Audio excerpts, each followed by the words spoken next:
Meu nome é Joaquim Machado, sou especialista em radiação eletromagnética e hoje vou falar com você sobre a poluição eletromagnética. As redes 5G trouxeram nos últimos anos uma discussão muito aberta sobre os efeitos na saúde. Os efeitos na saúde causados pelas radiações eletromagnéticas não começaram com o uso das tecnologias 5G. Na verdade, sua origem remonta ao surgimento da corrente elétrica. O uso da corrente contínua e da corrente alternada com Nikola Tesla e Thomas Edison.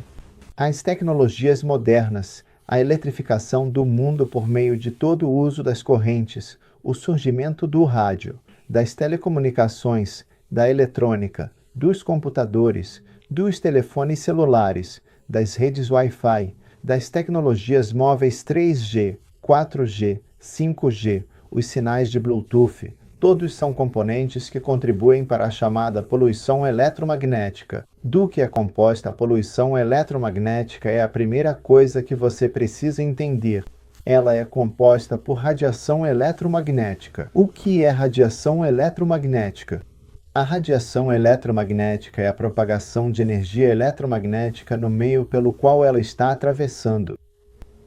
A chegada de uma radiação eletromagnética nesse espaço traz como consequência mudanças no meio que está atravessando. De acordo com a energia que ela carrega, essas mudanças serão maiores ou menores. A forma como a ciência conseguiu classificar as radiações em dois grandes tipos, radiações de caráter ionizante e radiações de caráter não ionizante. Radiações ultrafrágeis, que não têm a capacidade de expulsar elétrons das estruturas moleculares, são as radiações classificadas como radiações não ionizantes.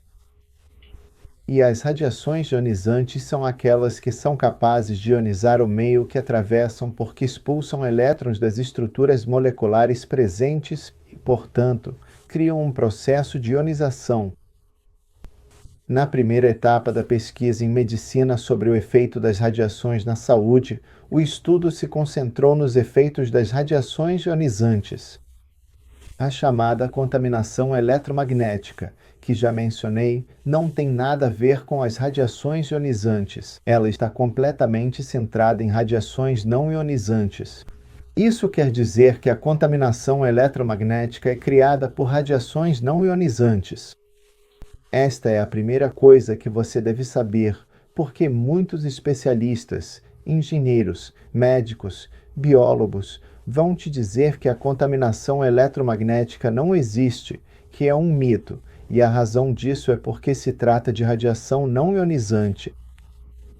As radiações não ionizantes desse tipo, geradas por telecomunicações, telefones celulares, sinais de Wi-Fi, dispositivos eletrônicos ou emissões eletromagnéticas não ionizantes de eletrodomésticos e redes elétricas, são radiações não ionizantes, mas ultrafraquinhas.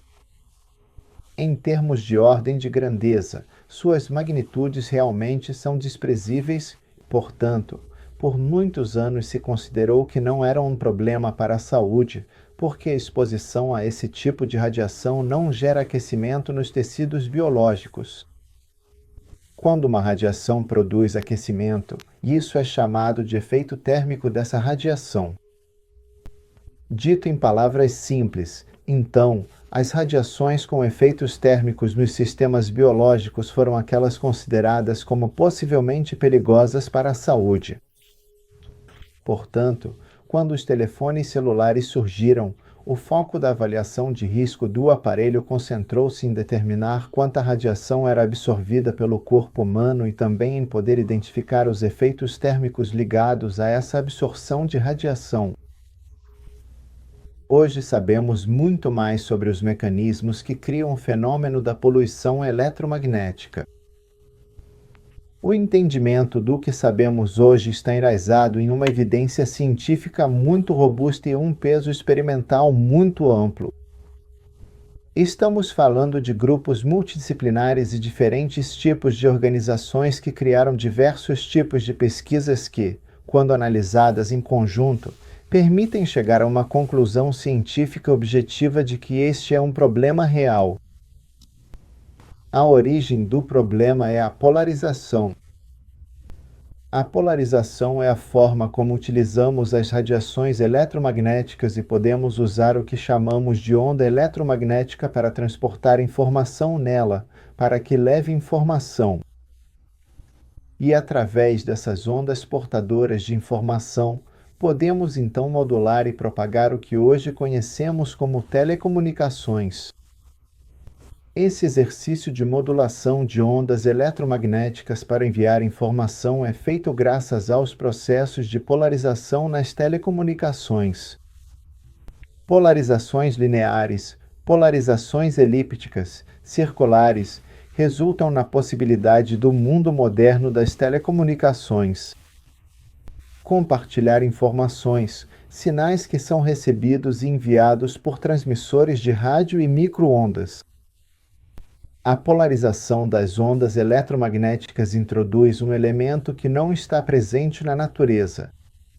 Quando essa energia se propaga no espaço, ela produz um efeito no meio que está atravessando, causando uma alteração e polarização artificial das moléculas do ar, do meio que está atravessando, das moléculas de água, do sistema aquoso que estiver atravessando, das moléculas na terra, nos solos, das moléculas na biologia humana. A interação com uma radiação eletromagnética polarizada artificialmente altera a polaridade das nossas células de maneira artificial e, como consequência disso, altera toda a biologia e seu funcionamento correto. A biologia evoluiu através de processos aleatórios específicos e naturais que seguem uma ordem dentro desse processo aleatório e não é compatível com as polarizações artificiais que damos às ondas eletromagnéticas das telecomunicações. Então, as ondas eletromagnéticas das telecomunicações produzem um ruído no meio que atravessam, uma perturbação fundamental que altera o funcionamento de todos os sistemas biológicos. Esse ruído artificial é um ruído que ocorre no nível mais fundamental dos spins dos elétrons em todos esses sistemas moleculares. A polarização quântica dos spins dos elétrons, então, é alterada e, como consequência disso, a bioquímica celular também é afetada. Isso não é uma hipótese científica. Isso está baseado em pesquisas científicas que demonstram que o spin regula a bioquímica corporal.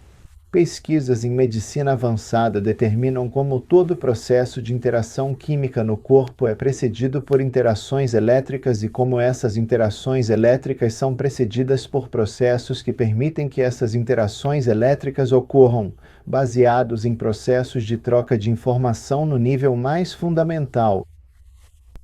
E isso acontece no nível do spin dos elétrons. Esse nível fundamental é o que se conhece como a escala quântica. Em outras palavras, essa contaminação eletromagnética conta com estudos científicos que permitiram observar, atualmente, quais são exatamente os mecanismos que criam esse problema. As redes elétricas também produzem contaminação eletromagnética, especialmente a corrente alternada e a corrente contínua. Quando é convertida em corrente alternada, nesse processo, ocorre a produção de contaminação eletromagnética. Quando uma rede elétrica está operando a 50 ou 60 ciclos por segundo como frequência central, sabemos que também, além disso, estão oscilando outras frequências, harmônicos e transitórios, que circulam ali na mesma rede, mas em níveis de frequência mais altos. Harmônicos em frequências na faixa dos kHz, até mesmo na dos MHz. Centenas de milhares de frequências se distribuem e estão tecnicamente circulando na rede elétrica. Isso também é um tipo de polarização artificial que gera campos eletromagnéticos ao redor com alta perturbação, que produzem o ruído quântico artificial que se espalha pelo meio circundante. O meio circundante é perturbado pelas redes elétricas e pelas telecomunicações. Essas redes elétricas ou essas ondas de telecomunicações não são a poluição eletromagnética em si, são os criadores da poluição eletromagnética. Nos anos 70 e nos anos 80, na Europa, essa poluição eletromagnética era chamada de soja elétrico ou eletrosmog. Ao longo dos anos e através de muitas pesquisas que realizei em mais de 40 cidades em 14 países diferentes, pude medir essa poluição diretamente com instrumentos científicos e quantificar os níveis de poluição eletromagnética, além de realizar testes biofísicos em pessoas, solos e sistemas aquosos, o que me permitiu observar diretamente de forma objetiva esse ruído quântico artificial. Hoje existem instrumentos de software de telecomunicações que também nos permitem visualizar os níveis de ruído que estão sendo produzidos. Hoje podemos ver com câmeras especiais essa atividade ambiental perturbada. Portanto, existe o conhecimento e também a instrumentação científica que nos permite observar isso. A poluição eletromagnética não é gerida por meio de uma tentativa de bloquear a radiação presente. Ela pode ser gerida através de um processo de filtragem desse ruído quântico artificial. Eu te convido a dar uma olhada na descrição deste vídeo. Veja os links que estamos deixando com todas as evidências científicas, todos os artigos existentes, todos os PDFs, e também te convido a se juntar ao EMF Learning Center, uma comunidade gratuita que criei para que as pessoas possam acessar diretamente fontes científicas, artigos que podem ser baixados, nos quais você pode ler sobre os efeitos da poluição eletromagnética. Na verdade, escrevi um livro chamado Poluição Eletromagnética para estabelecer as bases do conhecimento sobre essa problemática. Como especialista em radiação eletromagnética, estudei a poluição eletromagnética por diferentes campos, de diversas áreas, sob vários ângulos, e posso te dizer que é um problema real e sério, que não está diminuindo, mas, pelo contrário, está crescendo de forma exponencial com o uso das tecnologias modernas sem fio. Mas também posso te dizer que existe uma maneira de coexistir com essas radiações, neutralizando a poluição eletromagnética ao gerenciar esse ruído quântico artificial.